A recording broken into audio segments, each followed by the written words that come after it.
Discord operates at a scale that is difficult to visualize. Every single day, its servers handle trillions of persistent messages and route massive, low-latency video streams to millions of users simultaneously. Maintaining that level of uptime requires a staggering financial commitment. The platform relies on a complex web of Google Cloud instances across 13 regions, alongside purpose-built server architecture to keep voice communication lag-free. In the tech industry, the bill for this kind of infrastructure is usually paid by advertisers. Meta and Google cover their overhead by selling your attention and data to the highest bidder. But Discord does not have an ad platform. They do not sell banner space, and they have built their reputation on a refusal to mine user data for marketers. This creates the valuation paradox.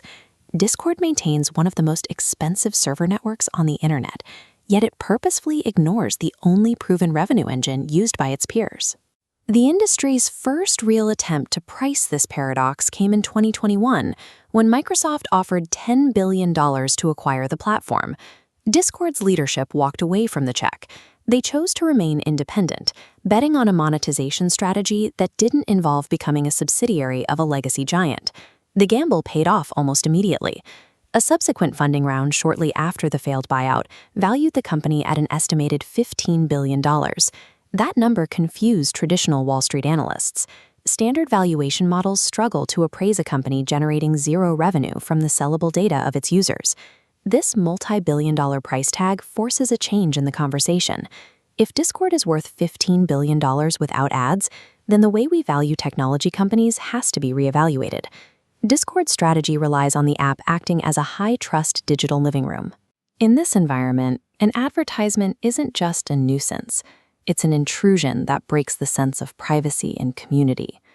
To fund this space, they rely on Discord Nitro. It is a $10 a month subscription for a service that is otherwise completely functional for free. Nitro is a study in behavioral economics. Users aren't paying for access, they're paying for status, animated banners, custom emojis, and community expression. When a user's identity relies on these perks, peer validation creates a powerful retention loop that keeps them subscribed. By successfully monetizing this psychological desire for status, Discord proved that a platform can be self-sustaining. In an environment built on trust, users will choose to pay for the experience rather than being forced to view ads. But a want-based economy is fragile. Because users don't strictly need Nitro to use the app, they are extremely sensitive to the price point. Since digital perks have a zero marginal cost of duplication, Discord can implement regional pricing, charging less in markets where the $10 retail price is simply unaffordable. This creates a gray market. Users buy discounted Nitro codes in one region and sell them on third-party marketplaces to users in high-cost regions. Discord tolerates this because stopping it requires adding cross-border payment friction, effectively killing the legitimate gifting feature that drives their growth.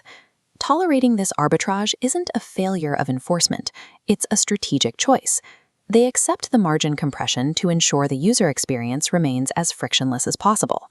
For decades, the math for tech companies was simple. Calculate how much revenue you can extract from each user through ads and multiply that by your total audience. Discord is testing a different equation.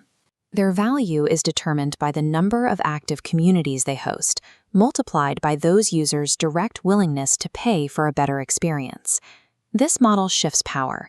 It takes the company's financial survival out of the hands of third-party advertisers and places it directly into the hands of the platform's most loyal users.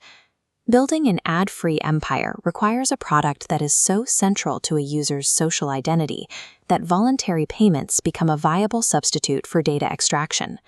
A $15 billion valuation suggests that the internet's future blue-chip companies may not be defined by how much data they harvest, but by how much voluntary loyalty they can command.